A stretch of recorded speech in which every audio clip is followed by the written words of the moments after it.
Welcome back, guys. So today we'll be looking at grammar rules. I do have a video where I just read out these grammar rules. The main purpose of that is if you want to memorize these grammar rules and you don't want to analyze them, then you can play that video over and over again so that you make sure that these rules stick in your brain. Right? However, in this video, what I'll be doing is I'll be analyzing these rules and giving examples so that you get an idea of what this means. So, number one, it says here, write incomplete sentences. So a complete sentence is a sentence that has a verb and a subject. For example, I kicked the ball. I is a subject, the person who's doing the verb, and then kick is the verb, an action verb, an action word. Right? Verb is an action word. So I kicked the ball. Now, I'm not going to give a lot of examples or give a lot of explanation. The reason why that is because what I want to get at is to help you understand the whole general idea of English and for you to be fluent with English. Now, in order to do that, you need to know what's required. You need to know the whole English structure. You need to know your limitations and your restrictions. You need to know what's right and what's wrong. So, in this sense, there are only 11 rules telling you what's right. So, don't worry about anything else. After we're done with these 11 rules, you will know what's right when it comes to writing your sentences. Grammar rules basically just tells you the rules of writing a sentence. That's what grammar is. The rules of writing a sentence. You see, they say write incomplete sentences, which means your verb has to have your sentence has to have a verb and a subject. That's a sentence. They're giving you rules of the sentence. Now, the reason why I specify about that, about what grammar is because if you want to be fluent in English, grammar is not the only thing that you should learn. Right?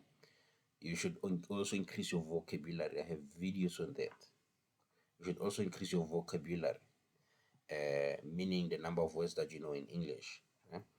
Some words will be adjectives, some words will be adverbs, some words will be nouns, So, and then those adjectives and adjectives, they go into a sentence. And when you put them in a sentence, you have to use grammar rules. You have to use sentence rules. So you have to know grammar rules, and you have to know those words that you'll be putting in here, which is vocabulary. Now, there are things that spices your sentence so that your sentence doesn't become boring. They're called figure of speech, like idioms and phrasal verbs. Those also you have to know, right? So those are the three things for now. Those are the three things that you have to know: grammar rules, you increase your vocabulary, and the spices of life, figures of speech. Right? Two main ones are idioms and phrasal verbs. Once you know those three things, you'll be completely fluent. So now we're addressing one thing.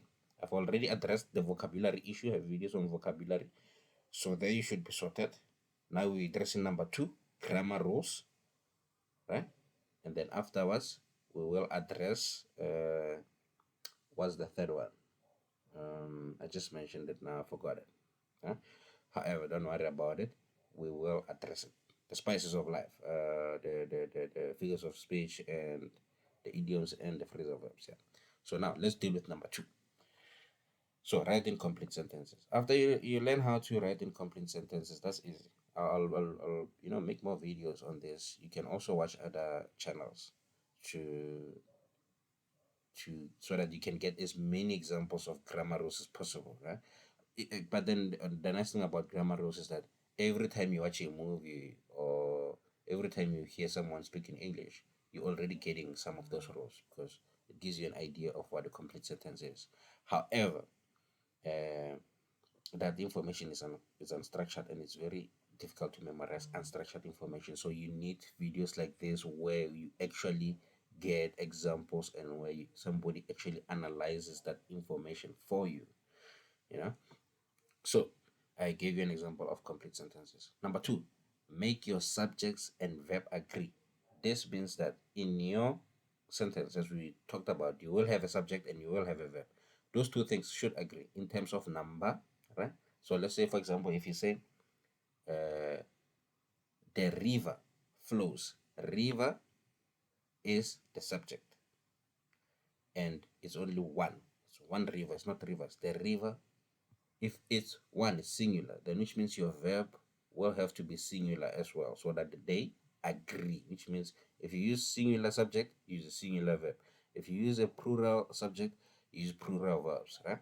So then we say a river, because it's singular, doesn't have an S. We say it flows. Flows is a verb, but it's plural, it's singular also. A singular verb has an S. A singular noun doesn't have an S.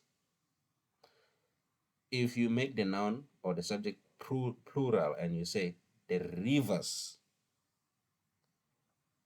then your verb will also have to be plural. A plural verb doesn't have an S. You say the rivers flow.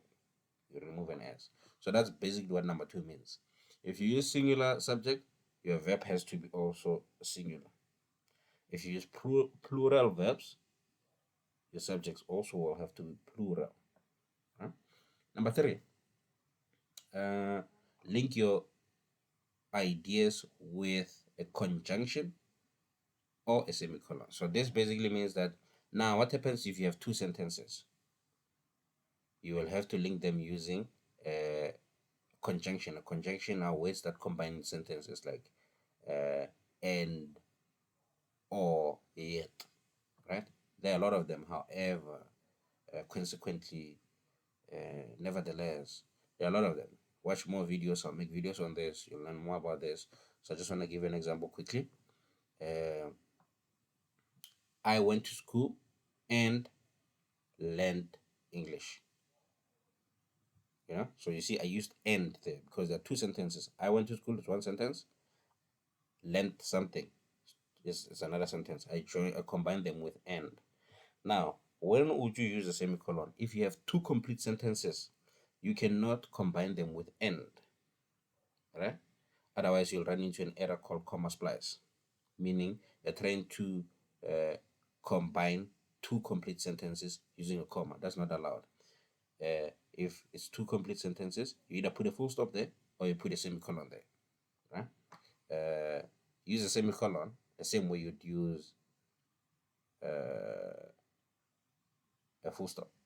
Don't confuse yourself, right? Now, number four, use commas correctly. That's what I just explained. If you try to combine two complete sentences with a comma, you're doing a mistake. The comma is used to combine complete sentence with an incomplete sentence. An incomplete sentence or a dependent sentence is a sentence that does not have a verb and a subject. It might just have a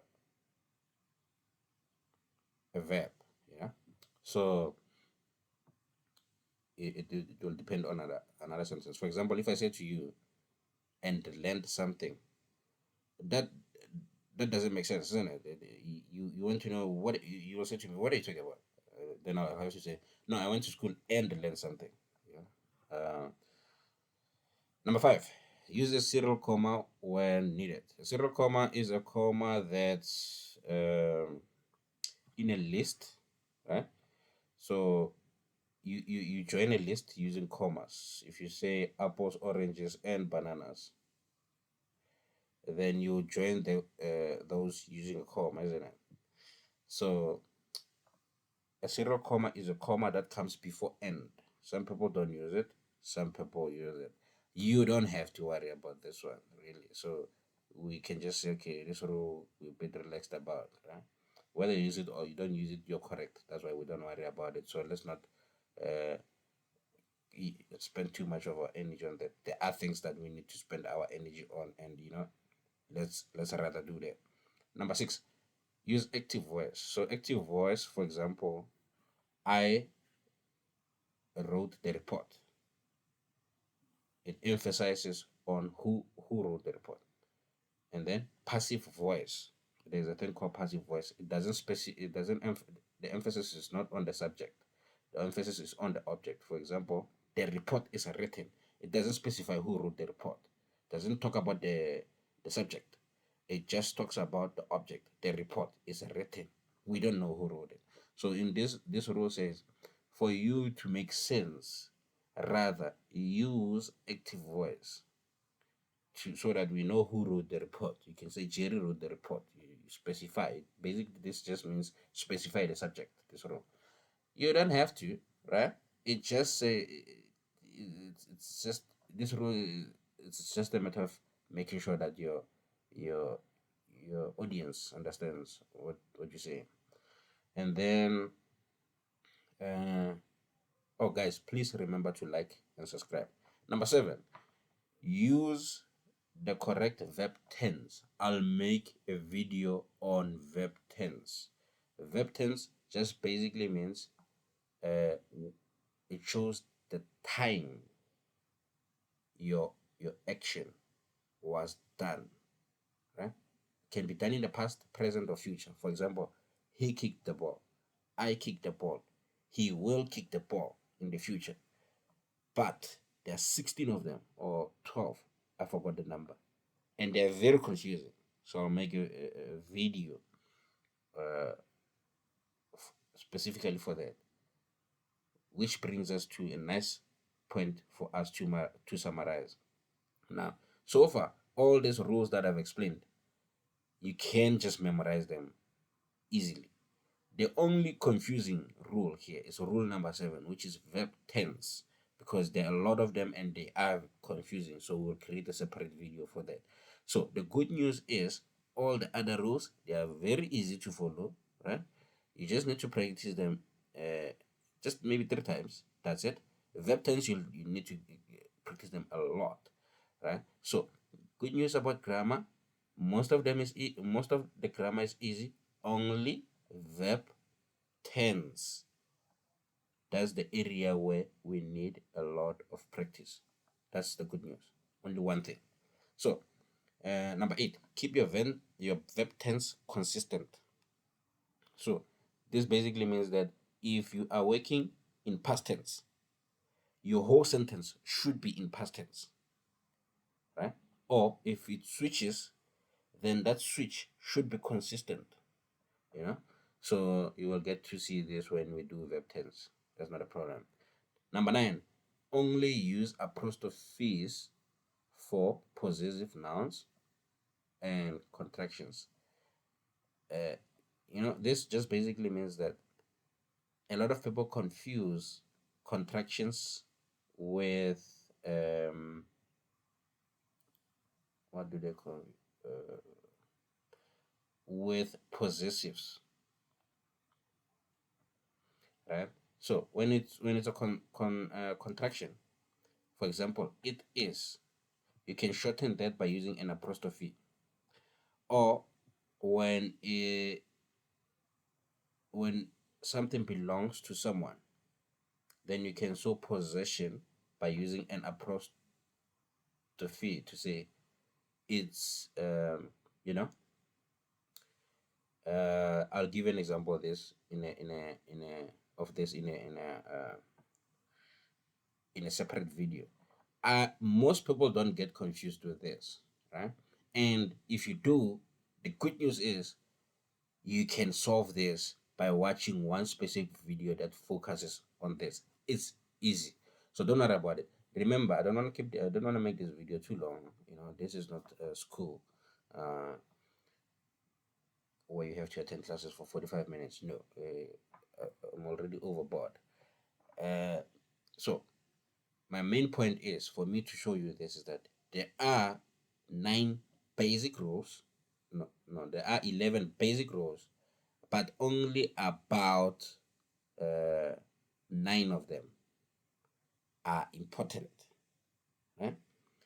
And then, like rule number 10, keep your homophones straight. Don't worry about that. Number 11, use end punctuation correctly. Don't worry about that. So we eliminated 3 rules. We eliminated number 10, number 11, and number 5. Right? So 11 minus 3, we left with 8 rules that are important. Right? Now, in those 8 rules that are important, one rule is only one rule is problematic, which is verb tense. Verb tenses are not easy. Now, I will make a few videos on verb tense. I think I've already made a video on that already, but it doesn't, I feel like it still doesn't make things clearer. I have a nice structure of how to explain verb tenses to you guys, and then I will make that video, right? I'll make a lot because you need a lot to watch a lot of video on verb tense. After you get verb tense, that's it. If you get a verb tense and understand verb tense and understand these other 8 rules, that's it. You know grammar. And then now you will move to the other 2 areas, vocabulary and figures of speech. Then you are fluent in English. That's it. Thank you very much, guys. Please like and subscribe.